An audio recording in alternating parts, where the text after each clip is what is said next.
En nombre del Padre, del Hijo y del Espíritu Santo. Amén. Ven, Espíritu Santo, llena los corazones de tus fieles y enciende en ellos el fuego de tu amor. Envía, Señor, tu Espíritu y todo será creado y se renovará la faz de la tierra. Oh Dios, que leccionaste los corazones de tus fieles con la ciencia del Espíritu Santo, haz que dados por este mismo Espíritu saboremos las dulzuras del bien y gocemos siempre sus divinos consuelos por Cristo nuestro Señor. Amén. Oh María concebida sin pecado. Oh María concebida sin pecado. Oh María concebida sin pecado. En el nombre del Padre, del Hijo y del Espíritu Santo. Amén. Muy buenas noches. ¿Cómo estamos? Bueno, me alegra muchísimo. Les tengo una noticia. No, pues es una noticia. Yo la próxima semana no voy a estar porque me voy para Misión a Acevedo. ¿Listo? Yo les quiero pedir un favor, ojalá no nos vayamos a enfriar, porque muchas veces cuando uno empieza a salir así, cada nada, entonces nos empezamos a cansar, ya dicen el padre no vino, el padre ya no va a venir, entonces no, o sea, vamos a tratar de perseverar, ¿vale? Entonces dentro de 8 días no hay curso bíblico, porque yo no estoy, ¿vale? Sí, va a quedar tarea, como cada 8 días, ¿listo? Bueno, antes de iniciar a hablar un poquito del libro del Eclesiástico, donde daremos la introducción, yo quiero hablar de un tema que es muy importante, y como lo decía el Papa Juan XXIII, el Beato Juan XXIII, el gran desconocido durante todos estos siglos de la Iglesia es el Espíritu Santo. Y vamos a hablar un poquito sobre el Espíritu Santo. El Espíritu Santo. Tenemos que tener en cuenta una cosa. La gran revelación del Nuevo Testamento, ¿cuál es? Son 2. Descubrir que Dios es uno en 3 personas. ¿Listo? Esa es la gran revelación. ¿Por qué? Porque se nos manifiesta el Hijo que se encarna y el Hijo es el que nos habla del Espíritu Santo como persona. Porque los judíos también hablan del Espíritu Santo, pero no como persona, sino como una potencia, una fuerza, una característica de Dios. ¿Quedó claro? Entonces yo iniciaba la vigilia el sábado pasado hablando del Espíritu Santo en la creación y en la creación del hombre, y lo primero que yo decía es lo siguiente: el Espíritu Santo viene a revelarse como persona en el Nuevo Testamento. No quiere decir que el Espíritu Santo no existiera, porque el Espíritu Santo, junto con el Hijo, que es la palabra, existe desde siempre, por siempre y para siempre. ¿Quedó claro? ¿Listo? Bueno, entonces vamos a hablar de 4 características y vamos a hacer énfasis en 4 características que nos hablaban las lecturas del domingo pasado en relación al Espíritu Santo. ¿Cuál es la primera característica? Que el Espíritu de Dios... otra característica que tenemos que hablar. Yo recuerdo cuando veía la carta a los romanos, mi profesor Romano Penna llegaba y me decía: yo no entiendo por qué nosotros llamamos a la tercera persona Espíritu Santo. Sería más bonito llamarlo Espíritu de Dios. Es mucho más profundo. Porque Espíritu Santo, santo, el adjetivo suena como muy abstracto, como muy lejos, como por allá encima de las nubes. Pero de todas maneras Jesús habla de Espíritu Santo, pero también habla del Espíritu de Dios, ¿vale? Entonces, ¿por qué se llama Espíritu Santo? Porque se nos muestra esa relación profunda que tiene el Espíritu con Dios, y Dios es santo. Además, el Espíritu Santo también es Dios. ¿Listo? Esa relación profunda. Además, el Espíritu Santo también es Dios. Bueno, la primera característica es darnos cuenta de lo que nos decía el Salmo. El Espíritu Santo renueva, transforma. Segunda característica, el Espíritu Santo crea. la unidad en medio de la diversidad y en medio de la pluralidad.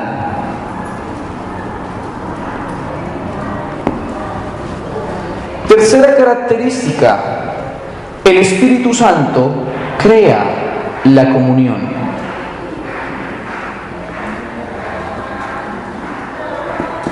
Y la última característica es que el Espíritu Santo fortalece la debilidad humana o la debilidad del hombre. ¿Listo? Vamos a detenernos. Ustedes dirán, pero el Padre, ¿de dónde sacó esas características? De las lecturas del domingo pasado. ¿Cuál era el estribillo que nosotros repetíamos en el Salmo? Envía tu Espíritu, Señor, y repuebla la faz de la tierra. ¿Se lo recuerdan? Envía tu Espíritu, Señor, y repuebla la faz de la tierra. Otras traducciones llegan y decían, y renueva la faz de la tierra. Entonces, empecemos por ahí. ¿Por qué el salmista habla de esta manera del Espíritu de Dios? Porque si el Espíritu de Dios no está, no hay vida. Si el Espíritu de Dios no está, no hay transformación. Y eso Él lo había experimentado en su vida. Por eso llega y dice, envía tu Espíritu, Señor, y repuebla o renueva la faz de la tierra. Porque el Espíritu es dador de vida. Es dador de vida. ¿Listo? Si esto hace el Espíritu de Dios con la faz de la tierra, ¿qué no hará con el ser humano? Lo renueva, lo transforma, lo cambia. ¿Listo? Primera característica. Hablemos de la tercera característica. Crea la comunión.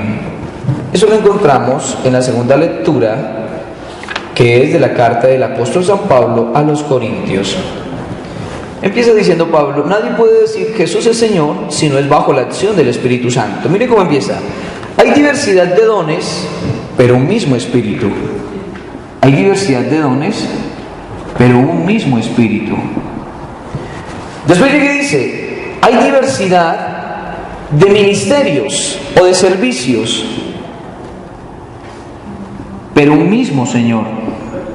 Un mismo Señor. Y termina diciendo, hay diversidad de funciones, pero un mismo Dios. Pero un mismo Dios. Oiga, detengámonos un momento. Diversidad de dones, diversidad de servicios y diversidad de funciones. Disculpe, Señor. La cita, ¿cuál es la de? San Pablo a los Corintios. Primera carta de San Pablo a los Corintios, capítulo 12, versículos 3 al 13.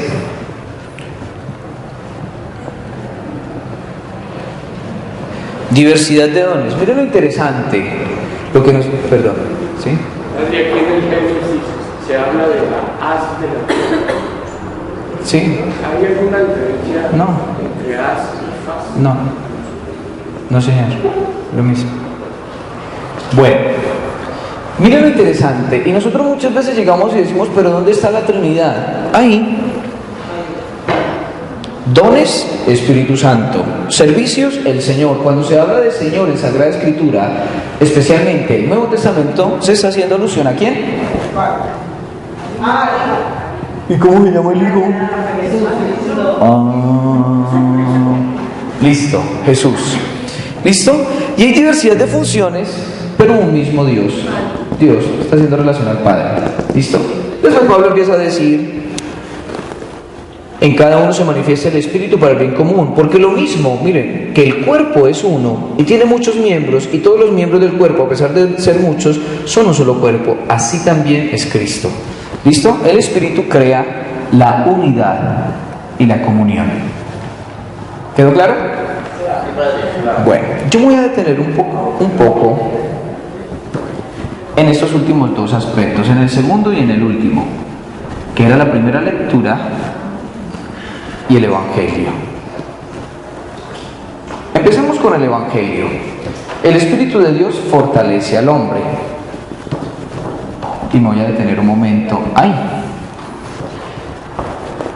Bueno, el Espíritu de Dios fortalece al hombre. ¿Por qué fortalece al hombre? Oiga, es bien curioso, porque nosotros en la solemnidad de Pentecostés volvimos a leer el texto del Evangelio de Juan, aquel texto que nosotros habíamos leído el segundo domingo del tiempo de Pascua, Juan capítulo 20, versículos 19 al 23. ¿Sí recuerdan el texto? ¿Sí lo recuerdan o no? ¿Ustedes fueron a misa el domingo o no? Pero no lo recuerdan. Llega y dice: al anochecer del primer día de la semana, estando las puertas cerradas, trancadas, por miedo a los judíos,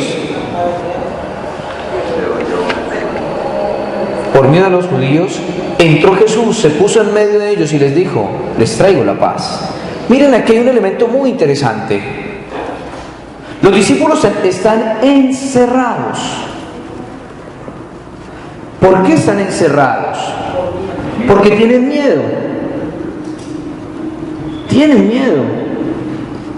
Oiga, ni siquiera el encierro les da la seguridad. Están encerrados con las puertas. El texto griego es bien interesante porque no dice solamente cerradas, sino que están trancadas por miedo a los judíos. Es decir, ellos tienen miedo. ¿Por qué? Porque el enemigo está ¿dónde? Está afuera, está al externo. Pero el interno, ellos siguen teniendo miedo.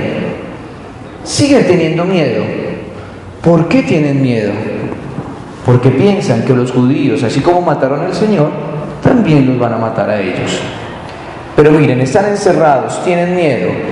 El Señor entra, se les presenta, ¿y qué les dice? Les traigo la paz. Les traigo la paz. Les traigo la paz. ¿De dónde viene el Señor?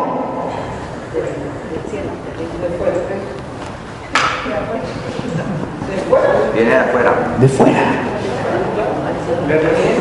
Ya ha resucitado, viene de fuera. Entra donde están ellos, entra, se pone en medio de ellos y les dice: les traigo la paz. Aquí empezamos a darnos cuenta de algo muy interesante, y es que el Señor no piensa como pensamos nosotros. Si nosotros leemos los relatos de la pasión de Marcos, de Mateo, de Lucas, y después leemos el Evangelio de San Juan, nos vamos a dar cuenta que los discípulos abandonaron al Señor en los momentos más difíciles, en los momentos más cruciales de la vida humana del Señor. Lo abandonaron, lo dejaron solo, abandonaron al Maestro. Si el Señor pensara como pensamos nosotros, ¿qué les hubiera dicho? Entra. ¿Y qué les hubiera dicho? Partida de calcetos. Claro, partida de calcetos, fariseos, gallinas, malos amigos, cobardes. ¿Les hubiera dicho eso o no? Si el Señor pensara como pensamos nosotros, cuando uno está por una dificultad bien tenaz y un amigo que lo podía ayudar y lo abandonó, usted ya no es mi amigo, ahora es el parche, ¿no es cierto, Benjamín? Ah, bueno. Ya uno le empieza a decir calceto, todas esas cosas. Pero miren lo que el Señor le dice. El Señor no les recrimina esto. El Señor llega y les dice: les traigo la paz. Es decir, ustedes tienen miedo. Ustedes tienen miedo. ¿Por qué se genera el miedo? Porque no hay paz. Y al no haber paz no hay confianza. Por eso el Señor viene del externo y les dice: les traigo la paz. En otras palabras, no teman, yo estoy con ustedes. Y hay un dato muy interesante en este Evangelio, Es que nosotros estudiamos el Evangelio, lo seguimos estudiando y no alcanzamos a escudriñar. Todos los días descubrimos elementos nuevos. Esto yo lo había explicado, pero en otra óptica. Ahora sigamos desmenuzando el Evangelio, así pulpito a pulpito. Dicho esto, les mostró las manos y el costado. Las manos en Sagrada Escritura significan la operatividad del hombre. Jesús les muestra las manos. ¿Qué hizo Jesús durante toda su vida terrena? Llevar a cabo la obra de su Padre. Les muestra las manos y les muestra el costado. En sus manos y en su costado les muestra los signos de la pasión. Nos está diciendo que aquel Jesús que ha padecido es el mismo que ha resucitado, no es otro. Lleva los estigmas, los signos de la pasión. Que los signos de la pasión son los signos de la fidelidad y del amor de Dios. Los signos de la fidelidad y del amor de Dios, no solamente que ha sufrido, sino que ha sufrido por amor. Y vuelve y les dice, les traigo la paz. ¿Qué es lo interesante? Los discípulos tienen miedo.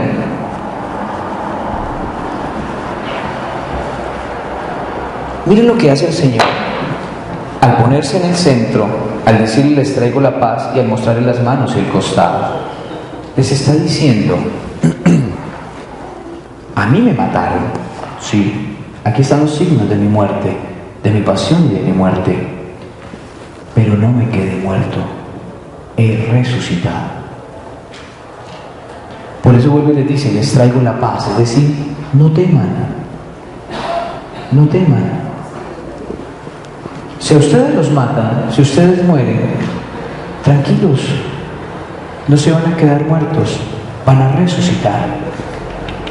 Entonces, ¿por qué temer? ¿Por qué temer? Pero sin embargo el hombre sigue teniendo miedo. ¿Quién no le tiene miedo a la enfermedad? ¿Quién no le tiene miedo al futuro, al mañana? ¿Quién no le tiene miedo a la muerte? ¿Quién no le tiene miedo a la soledad? ¿Quién no le tiene miedo a tantas circunstancias, adversidades que nos puedan pasar? Todos tenemos miedo. Pues hoy el Señor nos está diciendo, no temas, yo estoy con ustedes.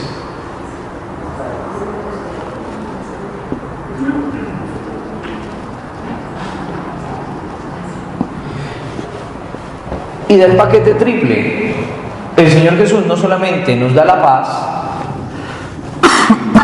les traigo la paz, sino que también nos da la autoridad y nos envía, así como el Padre me envió, así los envío yo. Y también para rematar, ¿qué nos da? ¿Qué nos da? El Espíritu Santo. Sopló. Enfúsese, como es el texto griego, sopló. El mismo verbo que se utilizó en el libro del Génesis, capítulo 2, versículo 7. Insufló. El mismo verbo y en la misma persona. Y dice, recibid el Espíritu Santo. Porque el Espíritu Santo viene a fortalecer la vida del hombre, para que el hombre pueda salir y pueda vencer los miedos, los temores. Ese es el gran regalo. Si nosotros hacemos un paralelo con el libro de Juan, el Evangelio de Juan y los Hechos de los Apóstoles, encontramos algo bien interesante. Hay dos relatos de Pentecostés. Juan, que no fue 50 días después, sino que fue el mismo día, y Lucas, que nos dice que el Señor envió el Espíritu Santo 50 días después. Bien interesante. En la óptica de Juan, el Espíritu Santo es el gran don de la resurrección.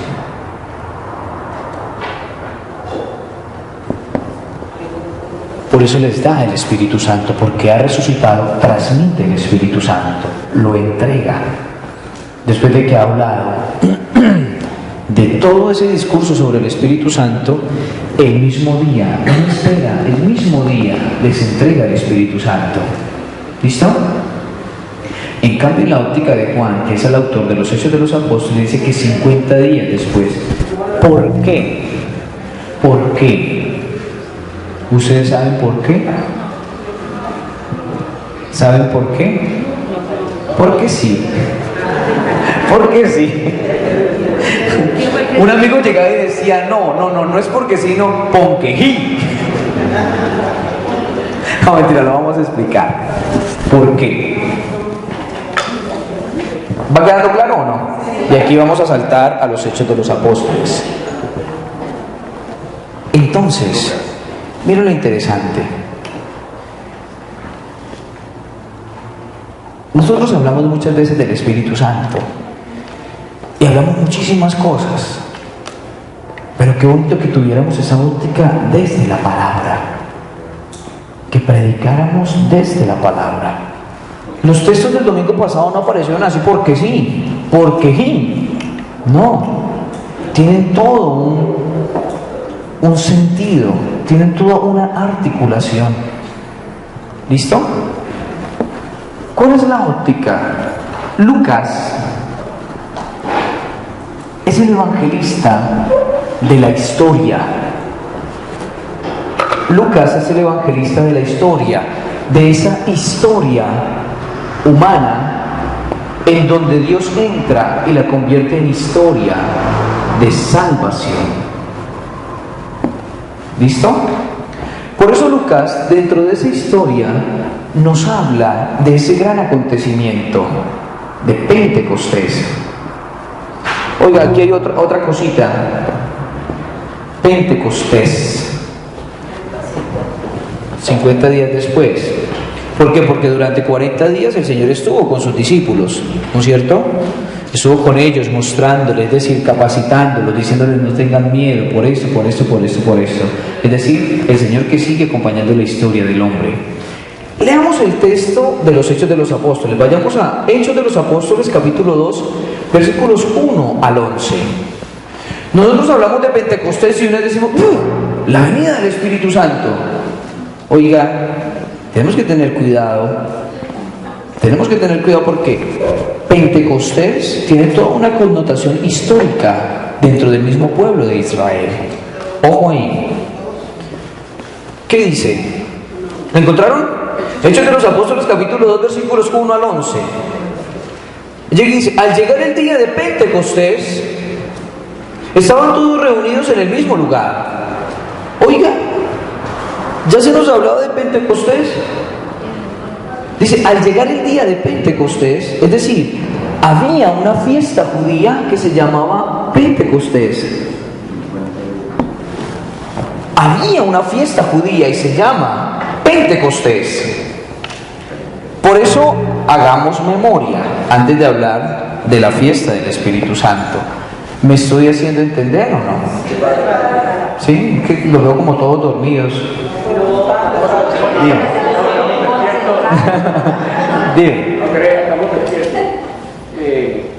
Quiere significar que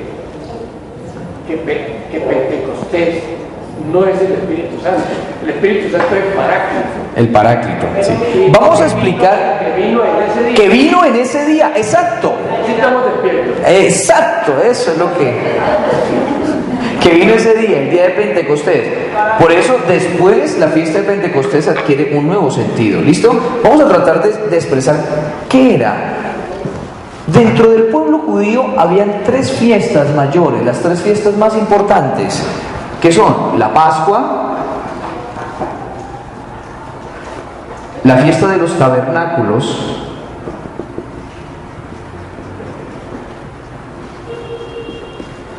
y la fiesta de Pentecostés.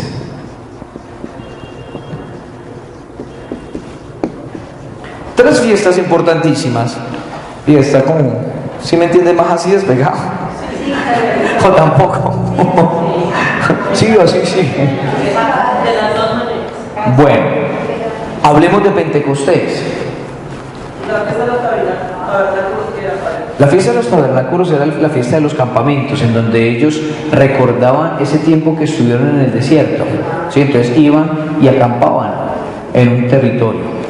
En un primer momento, la fiesta de Pentecostés simbolizó para el pueblo de Israel la fiesta de la cosecha. La fiesta de la cosecha. ¿Por qué? Son 50 días después de la Pascua. ¿Por qué la fiesta de la cosecha? Porque la Pascua siempre es en primavera. Entonces a los 50 días tenían la siega, tenían la cosecha, tenían todos los frutos. La tierra había dado frutos. ¿Listo? Pero en un segundo momento, miren lo interesante, la fiesta de Pentecostés pasó a significar el recuerdo de la alianza, en donde el pueblo celebraba esa alianza que Dios había hecho con el pueblo al entregarle los mandamientos. Era el recuerdo, era esa fiesta que recordaba, actualizaba la alianza después de que el pueblo había recibido los mandamientos, en donde Dios le había dicho al pueblo: ustedes serán mi pueblo y yo seré su Dios, yo seré su Dios y ustedes serán mi pueblo. ¿Listo? Ellos estaban en esto, en esa gran fiesta. Por eso en Jerusalén, en donde se encontraba el templo, habían judíos de todas las partes del mundo, porque estaban celebrando esta fiesta. Estaban recordando ese acto de Dios que les había donado la ley, que les había dado los mandamientos. Y fue en esa fiesta, miren lo interesante, miren cómo Dios es de curioso y de interesante. A los 50 días después de la Pascua recordaban ese acto de la alianza, en donde Dios les había entregado la Torá, en donde el Señor les había entregado la Torá o la ley. Ley en el sentido amplio que se llama instrucción, la instrucción de Dios. ¿Para qué Dios le había entregado al pueblo la ley, la Torá, la instrucción? Para que el pueblo fuera un pueblo sabio y pudiera vivir. Para que el pueblo pudiera caminar por las sendas del Señor y pudieran ser un pueblo sabio. Pues ahora en esa fiesta, precisamente en esa fiesta en donde los judíos recordaban ese acto de amor de Dios por su pueblo al darles la ley, ya no les da la ley, les da el Espíritu Santo, el Espíritu de Dios se derrama y se entrega. Por eso en esa fiesta de Pentecostés fue cuando se derramó el Espíritu Santo. En esa fiesta de Pentecostés. Esa alianza es la misma antigua alianza. La antigua alianza, sí. No, la antigua alianza. ¿Y hay nueva alianza? Sí, la nueva alianza es en el cuerpo y la sangre del Señor Jesús, que es la nueva alianza. Cuando lleva y actualiza y renueva esa antigua alianza. ¿Listo? Entonces miren, si los judíos recordaban el don de la alianza, por eso para nosotros los cristianos en Pentecostés es el don del Espíritu Santo. Y por eso Pablo va a decir: no hemos recibido un espíritu de temor, no hemos recibido un espíritu de miedo, sino que hemos recibido el espíritu, el poder de Dios, la fuerza de Dios. Y continúa el texto, leamos lo que está bien curioso. Miren lo interesante. Por eso vamos a abrir nuestras Biblias y nos vamos a dar cuenta de algo muy, pero muy interesante. ¿Cuánto tiempo tengo? Ah, no, todavía hay tiempo, menos mal. ¿Cómo? Hechos de los Apóstoles. Ya yo lo había explicado, pero volvámoslo a explicar. El Evangelio de Lucas y los Hechos de los Apóstoles es una sola obra, con un solo autor, Lucas. Vayamos para probar esto, vayamos a Lucas capítulo 1. Lucas capítulo 1, versículo 1. ¿Cómo inicia Lucas? Por eso se llama el Evangelio o el evangelista de la historia. Llega y dice: puesto que muchos han intentado narrar ordenadamente las cosas que se han verificado entre nosotros, tal como nos las han transmitido los que desde el principio fueron testigos oculares y servidores de la palabra, he decidido yo también, después de haber investigado diligentemente todo desde los orígenes, escribírtelo por su orden, ilustre Teófilo, para que conozcas la solidez de las enseñanzas que has recibido. Lucas capítulo 1, versículo 1 y siguientes. ¿Listo? El prólogo. Lucas capítulo 1, versículo 1 al 4. ¿Listo? ¿Cuál es el objetivo? ¿Cuál es el cometido de Lucas? Estudiar la historia y escribirla de manera ordenada, sistemática. ¿Para qué? Para entregársela al ilustre Teófilo, que era un discípulo. ¿Para qué? Para que se diera cuenta que aquello que él había recibido, las enseñanzas que él había recibido, eran unas enseñanzas serias, esas enseñanzas que le daban solidez a su fe. Vayamos ahora al libro de los Hechos de los Apóstoles. ¿Cómo empieza el libro de los Hechos de los Apóstoles? Capítulo 1, versículo 1 y siguientes. Hechos. Capítulo 1, versículo 1 y siguientes. Interesante. El primer libro lo escribí, Teófilo. Aquí hablaba de un ilustre Teófilo. Teófilo. Y aquí, en Hechos de los Apóstoles, el primer libro lo escribí, Teófilo. Otra vez el mismo personaje. Llega y dice: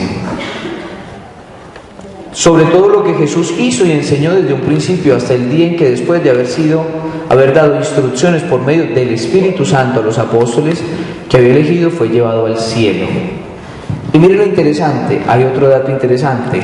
Si nosotros vamos al final de los hechos del Evangelio de Lucas, mire cómo termina el Evangelio de Lucas. El Evangelio de Lucas, capítulo 24, versículo 50, habla de la ascensión, las últimas instrucciones del Señor. Versículo 49, empecemos desde el 49, 24, 49. Lucas, capítulo 24, versículo 49. Mirad, yo voy a enviar sobre vosotros la promesa de mi Padre. Por vuestra parte permaneced en la ciudad hasta que seáis revestido del poder desde lo alto. Los sacó hasta cerca de Betania y alzando sus manos los bendijo, y sucedió que mientras los bendecía se separó de ellos y fue llevado al cielo. Ellos, después de postrarse ante él, se volvieron a Jerusalén con gozo, con gran gozo, y estaban siempre en el templo bendiciendo a Dios. Miren lo interesante, se habla de la promesa del Padre, ¿no es cierto? Y después Jesús le dice a sus discípulos que no se aparten de Jerusalén, porque ahí en Jerusalén van a ser revestidos de la fuerza de Dios. ¿Listo? ¿Vamos entendiendo o no? Esto es muy pesado. ¿Tenemos sueño? Ahí dice sí. ¿Quién tiene sueño? Miren lo interesante. Lucas, como buen cronista, vuelve y retoma el tema de la ascensión. Hechos de los Apóstoles, capítulo 1, versículo 6. Llega y dice así: los que estaban reunidos le preguntaron: Señor, ¿es en este momento cuando vas a restablecer el reino de Israel? Él les contestó: a vosotros no os toca conocer el tiempo y el momento que ha fijado el Padre con su autoridad, sino que recibiréis la fuerza del Espíritu Santo que vendrá sobre vosotros, y seréis mis testigos en Jerusalén, en toda Judea y en Samaria, y hasta los confines del mundo. Dicho eso, se levantó. Hay dos elementos interesantes.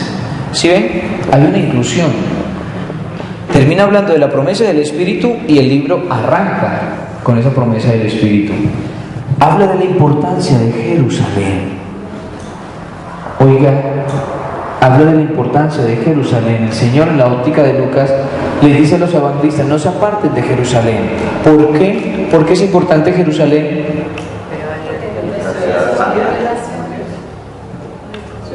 importante Jerusalén?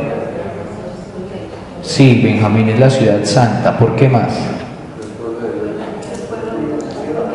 Porque allí estaban la parte más importante de la iglesia. ¿Por qué es la ciudad santa Jerusalén? ¿Por qué más es importante Jerusalén en la óptica de Lucas?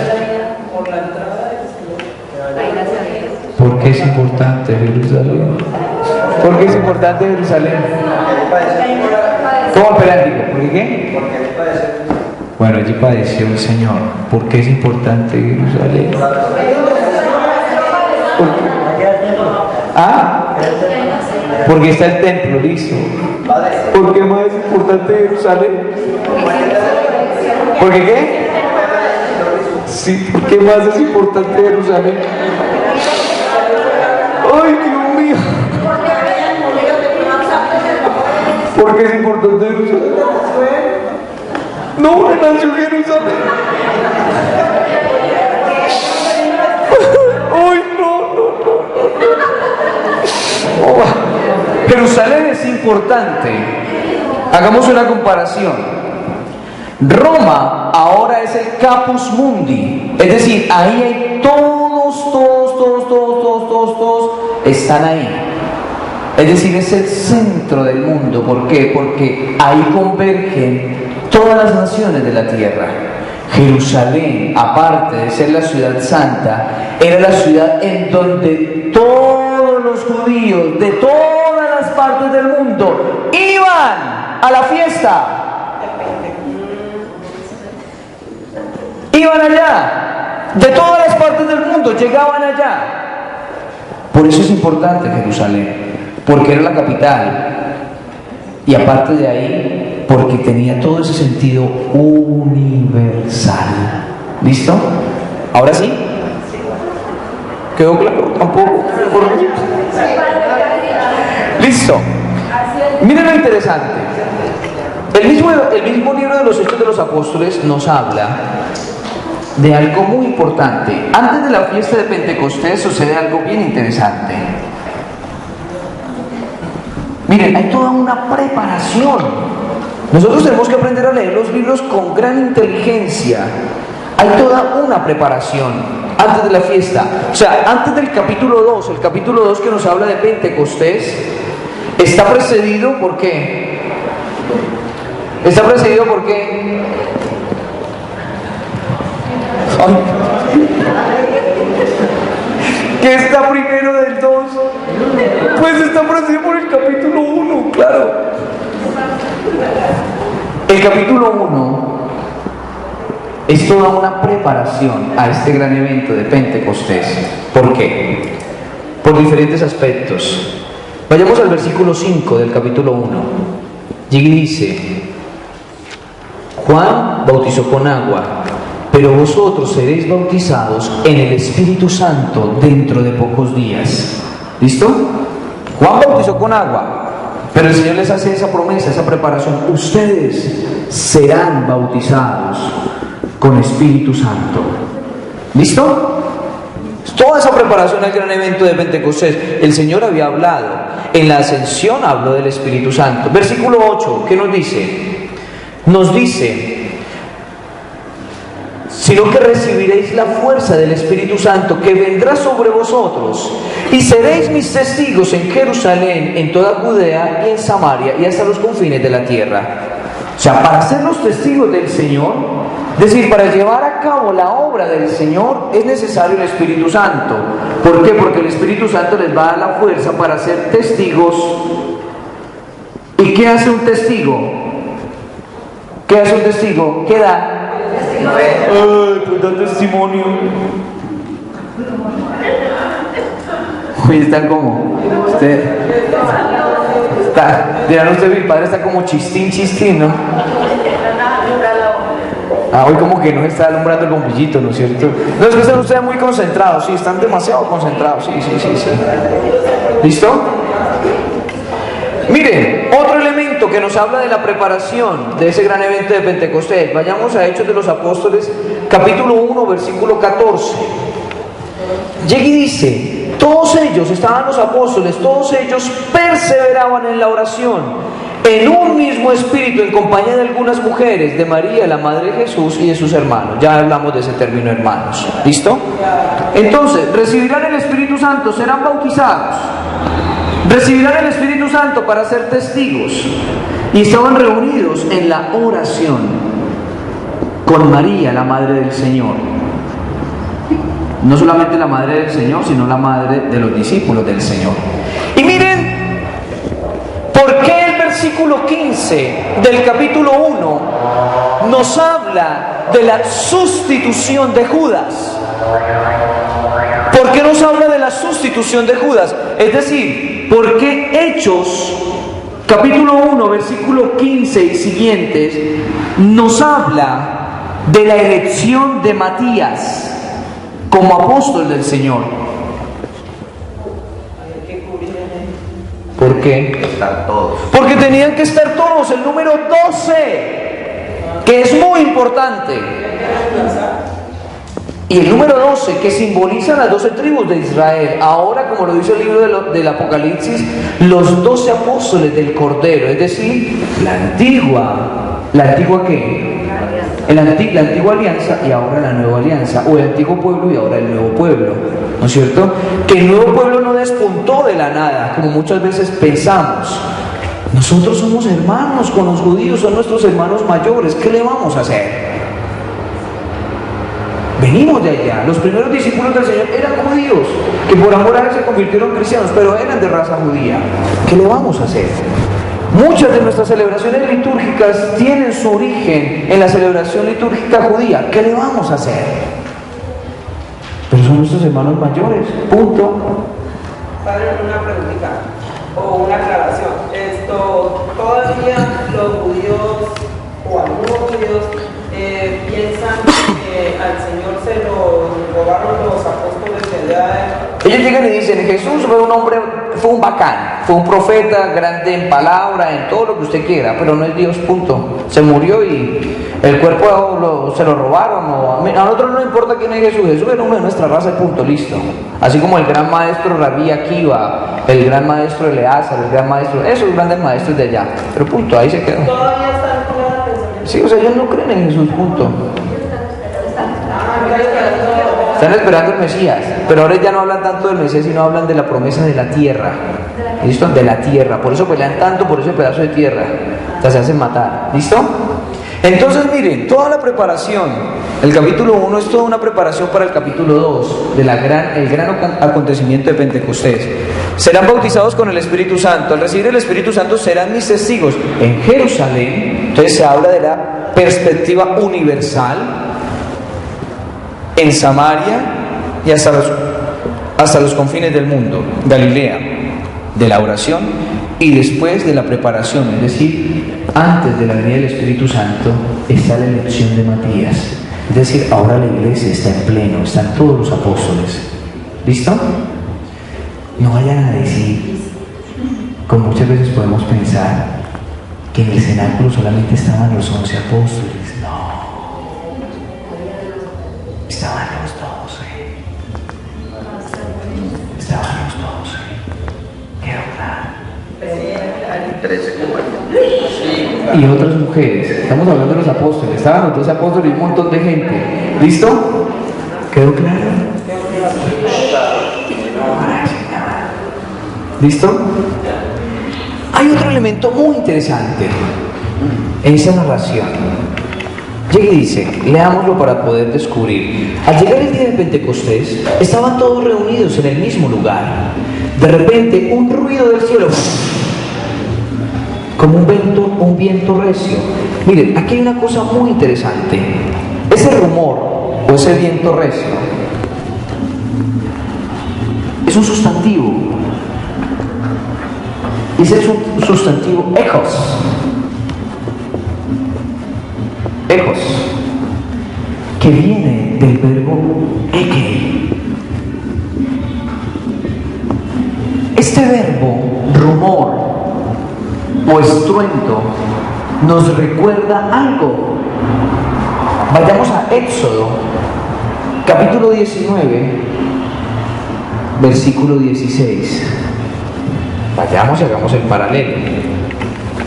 Éxodo 19:16. ¿Qué dice? Al tercer día, nos está hablando de la teofanía, la manifestación de Dios. Al tercer día, al rayar el alba, hubo truenos y relámpagos, y una densa nube sobre el monte, y un poderoso resonar de trompeta, y todo el pueblo que estaba en el campamento se echó a temblar. O sea, había un rumor fuertísimo. Aquí el libro del Éxodo nos está hablando de la preparación para cuando el pueblo recibe la ley. Es decir, ese rumor, ese estruendo hace parte de la manifestación de Dios. La manifestación de Dios. Es bien curioso porque el mismo verbo lo encontramos ya no como verbo sino como sustantivo el día de Pentecostés. Se habla de ese gran rumor, ese estruendo. Entonces, si nosotros somos medianamente inteligentes y tenemos al menos un dedo de frente, ¿qué vamos a decir? Que se está haciendo un paralelo con el Antiguo Testamento. Si aquí en el libro del Éxodo, capítulo 19, versículo 16, se manifestó Dios en medio de esos estruendos y relámpagos, ¿qué nos está diciendo el autor del libro de los Hechos de los Apóstoles? Que aquí también se está manifestando, ¿quién? Dios. Y yo no entiendo por qué algunas personas llegan y dicen que el Espíritu Santo no es Dios. ¿Cómo son de...? Ya ustedes saben. Como dice bien, ahorita tú sabes, ¿no? Es lo mismo. Y miren cómo se manifiesta el Espíritu de Dios. Resonó en toda la casa donde se encontraban. Vieron aparecer unas lenguas como llamaradas de fuego que se repartían posándose encima de cada uno. Unas llamas, fuego. Cuando Dios se manifestó, según la óptica del libro del Éxodo y del Deuteronomio, ¿cómo se manifestó? Fuego. La zarza. Después, cuando fueron a recibir las tablas de la ley, fuego. No se podían acercar porque si no se quemaban. ¡Fuego! Y aquí una vez más, si ven ese gran paralelo, Lucas nos está diciendo que el Espíritu de Dios también es Dios. Y habla de unas llamaradas o lenguas de fuego. ¿Por qué se utiliza el fuego? ¿Por qué es importante el fuego? Y miren, el fuego se posó sobre cada uno de ellos. ¿Por qué es importante el fuego? ¿Por qué? Porque primero, da luz. ¿Qué más? El fuego purifica. El fuego quema. Da energía. El fuego transforma. Y se posó sobre cada uno de ellos. El Señor les había dicho: no se muevan de Jerusalén porque ahí van a recibir, van a ser revestidos de la fuerza de lo alto. Tenían miedo, se posaron esas llamas, forma de lenguas de fuego. ¿Por qué? Porque los van a iluminar, porque van a quemar, porque van a purificar.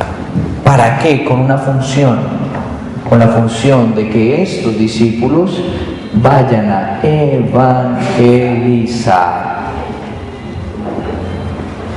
Ellos no querían salir a evangelizar porque tenían miedo. Pues el Señor les da el Espíritu. Y empezaron a hablar en lenguas extranjeras. Miren, el Espíritu Santo los hace hablar. Es lo que se llama la glosolalia, que es totalmente distinta a la glosolalia que nos habla Pablo en la primera carta a los Corintios capítulo 12. ¿Por qué? ¿Por qué es distinta? Porque aquí nos habla de esos idiomas extranjeros. La gran manifestación de las lenguas, es decir, de los idiomas, en donde todos escuchaban alabar a Dios en su lengua nativa. Y nos dice el texto, mire, sigamos leyendo.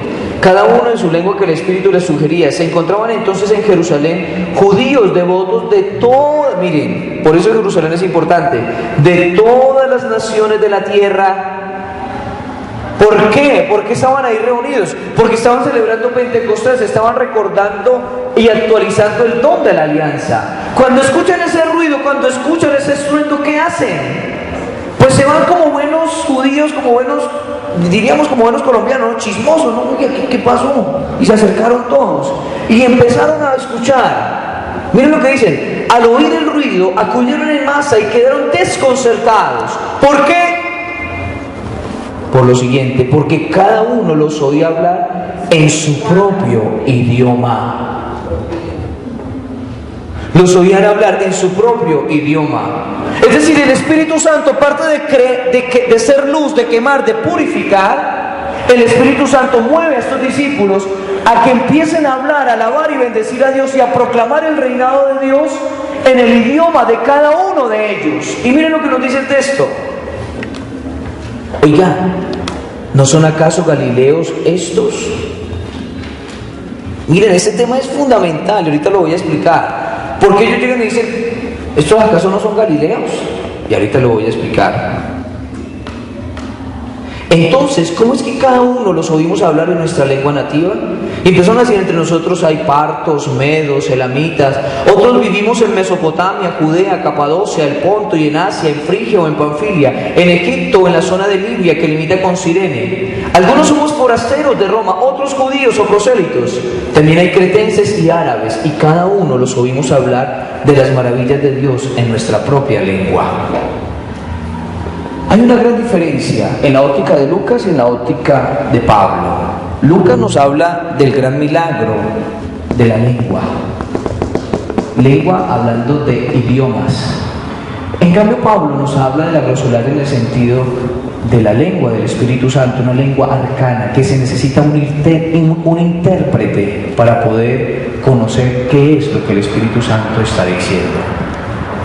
Yo aquí soy muy respetuoso, pero ojo, el Espíritu Santo se derrama a quien quiere, como quiere y cuando quiere. Pero uno muchas veces como que ve a las personas ahí, empiezan a orar y como les pusieron una pila, ¡pim!, de una y después ¡pum!, se desactivó la pila y ya no siguieron hablando. O sea, oiga, y siempre lo mismo, cuando ellos quieren, yo no dudo, ojo, no me van a malinterpretar. Vuelvo y repito, el Espíritu de Dios se manifiesta cuando quiere, donde quiere y a quien quiere. Pero muchas veces yo pongo ese gran interrogante. Ojo, el Espíritu de Dios se derrama cuando quiere. Pero muchas veces ve a una persona ahí y empieza y a los 8 días y a los 15 y lo mismo, como raro. Yo no estoy dudando, sino que pongo ese gran interrogante. ¿No será que muchas veces nosotros hacemos payasadas, que es totalmente distinta? Vuelvo y repito, no es que el don de lenguas no exista, porque existe. Y yo he sido consciente y he visto y he escuchado. Pero sino que yo acompañaba a un grupo X en cierto lugar y siempre, y era tan raro, la misma persona, siempre la misma persona. Y lo mismo. ¿No es cierto? Pero entonces, bueno, ya, dejemos de pelar del prójimo, sigamos. Entonces, miren, aquí Lucas nos está mostrando, aparte de tener todas esas reminiscencias bíblicas del Antiguo Testamento, nos está diciendo que no solamente ese don se da para evangelizar. ¿Por qué? Porque se muestra desde el principio ese carácter universal, es decir, esas alabanzas de Dios. Miren lo interesante, no es que los apóstoles empezaron a hablar ahí porque sí, ponquejí, no, tiene todo un sentido universal, es decir, escuchamos hablar y bendecir a Dios en nuestra lengua nativa. ¿Qué nos está diciendo Lucas? Que la salvación, exacto, es para todos. Ese es el gran milagro de Pentecostés. Y Dios crea la unidad en la pluralidad. Ustedes van a decir, no, Padre, no vemos ninguna unidad, ninguna pluralidad. Claro que sí. ¿Por qué? Había judíos de todas las partes del mundo, de todas las partes estaba la diversidad, la pluralidad. ¿Y la unidad en qué sentido? En que todos, en su propia lengua, alababan al mismo Dios. ¿Sí o no? ¿Quieren más? ¿Sí? Entonces que les piquen caña, ¿por qué? No, mentiras. Miren, el gran milagro de Pentecostés es todo lo contrario a lo que sucedió en el libro del Génesis. Hechos de los Apóstoles nos habla de la unidad en la pluralidad. El gran milagro, Dios crea la unidad en medio de la pluralidad de lenguas y de idiomas. Es todo lo contrario a lo que sucedió en Génesis, capítulo 11, versículos 1 al 9. Es lo que se denomina la Torre de Babel. La Torre de Babel. ¿Sí lo han escuchado? ¿Sí lo han leído alguna vez? La Torre de Babel. Babel, Babel. Babel. Babel. De esa palabra Babel viene Babilonia. Buenas. Génesis capítulo 11, versículo 1 al 9. La Torre de Babel. Babel en hebreo significa Babel, Babel, Babel. Babel significa confusión. De ahí, de esa raíz Babel, viene Babilonia, que era la ciudad del imperio. ¿Por qué se llamaba Babilonia? Porque era la ciudad de la confusión. ¿Listo? ¿Qué hacen? Miren la óptica del autor del libro del Génesis. Toda la humanidad hablaba un único idioma. Todos se comunicaban fácilmente. Entonces un día llegaron y dijeron, entonces se dijeron el uno al otro, vamos a fabricar ladrillos y a coserlos al fuego. Así el ladrillo les servía de piedra y el betún de argamasa. Después dijeron, vamos a hacer ladrillos y vamos a quemarlos al fuego. Y después llegan y dicen, vamos a edificarnos una ciudad y una torre con la cúspide en los cielos y hagámonos famosos. Una torre hacia el cielo. Miren, nosotros decimos, no, pero ¿qué tiene que ver una torre en el cielo? Chévere, todos queremos tener una torre. Miren la óptica. Y aquí es donde nosotros tenemos que saber leer la Sagrada Escritura. Se unieron todos para hacer una torre que subiera hasta el cielo. ¿Qué significa eso, hacer una torre? Significa subir al cielo. ¿Y en el cielo quién habita? Dios. Entonces, subamos, no, si fuera para ver a Dios, subamos al cielo, hagámonos esta torre. Si vamos allá, subimos al cielo, ya no necesitamos de Dios. Entonces, querían hacerse famosos, en otras palabras, ser Dios para sí mismos, por sus propios medios. Si son Dios para sí, si el hombre se convierte en Dios para sí, pues ya no necesita a Dios, ya no necesita de la otra persona. ¿Sí?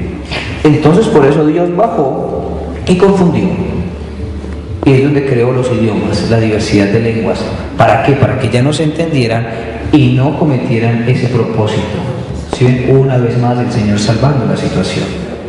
Pues ahora Pentecostés es todo lo contrario a esto. Porque el Señor crea la unidad, crea la comunión en medio de la pluralidad y en medio de la diversidad, en donde todos estamos llamados a la salvación. ¿Quedó claro? Bueno, una última idea. Hoy, ya cuando terminamos porque van a las 9. Oiga, curioso. ¿Por qué estos judíos venidos de todas las partes del mundo, cuando escuchan ese estruendo y llegan, por qué llegan y dicen, oiga, ¿no son galileos todos estos que están hablando? ¿No son galileos? Nosotros decimos, sí, pues son galileos de la Galilea. ¿Y qué? Pues no. El ser galileo, cuando llegan y le dicen, ¿ustedes recuerdan el pasaje bíblico en donde Felipe va todo contento a comunicarle a Natanael, hemos encontrado al Mesías, hemos encontrado al Mesías? ¿Y qué le responde Natanael? Puede ser algo bueno. ¿Puede salir algo bueno en la Galilea? ¿Por qué? Miren, después en el capítulo 9 llega y dice, y todo empezó en Galilea, y todo empezó en Galilea.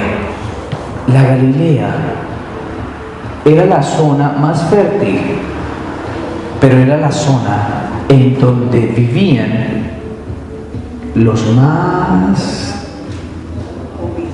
no, humildes no, como lo más malito del pueblo de Israel, la categoría más baja en cuanto a lo más porquería, así de sencillo, lo más porquería, sí, lo más malo.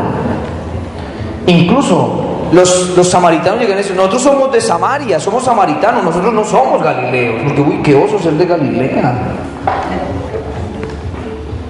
Por eso llegan y dicen, oiga, ¿acaso todos estos no son galileos? Como bruticos esos de la Galilea, miren, los escuchamos hablando, son como lo más bajito, ¿no es cierto?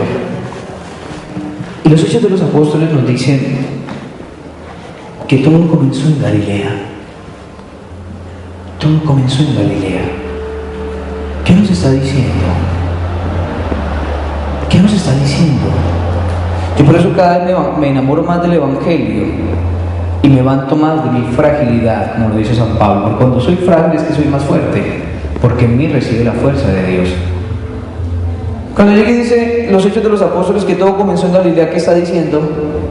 Que Dios hace las mejores cosas con no estamos hablando en cuanto a pobreza, ojo con ese término, no en cuanto a humildad. Es decir, en Galilea vivían, en pocas palabras, la escoria, lo peor, la porquería de Israel. ¿Qué nos está diciendo cuando dice que todo empezó en Galilea? Que el Señor piensa totalmente distinto a nosotros. No empezó en Jerusalén, la ciudad santa. No empezó en Judea, empezó en Galilea. Es decir, el Señor se vale de lo más pequeño, de lo más frágil, de lo más absurdo a los ojos del mundo para llevar su obra de salvación.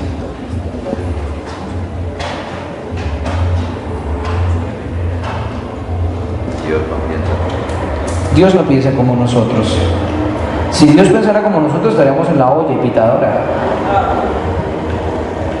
Entonces, si nosotros conociéramos la Biblia, yo creo que tendríamos otra visión de la vida, otra visión del mundo, otra visión de nosotros mismos. Es que nosotros estamos muy vacunados con eso de que usted es malo, es malo. Sí. Entonces usted es malo, entonces el Señor quiere confirmar, usted es malo. Y se quedó malo. del mal. El Señor piensa totalmente distinto. Entonces, y quedémonos con esta última reflexión. Si Dios piensa distinto, ¿por qué yo no pienso como Dios?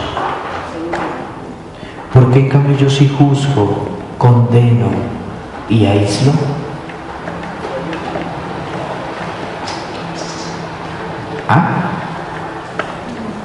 Terminemos con esta frase y nos vamos. Desde hace rato es que me voy, nada que me voy. No existe. No, aquí ya es hora. No existe. No existe. Oiga, no existe. No existe.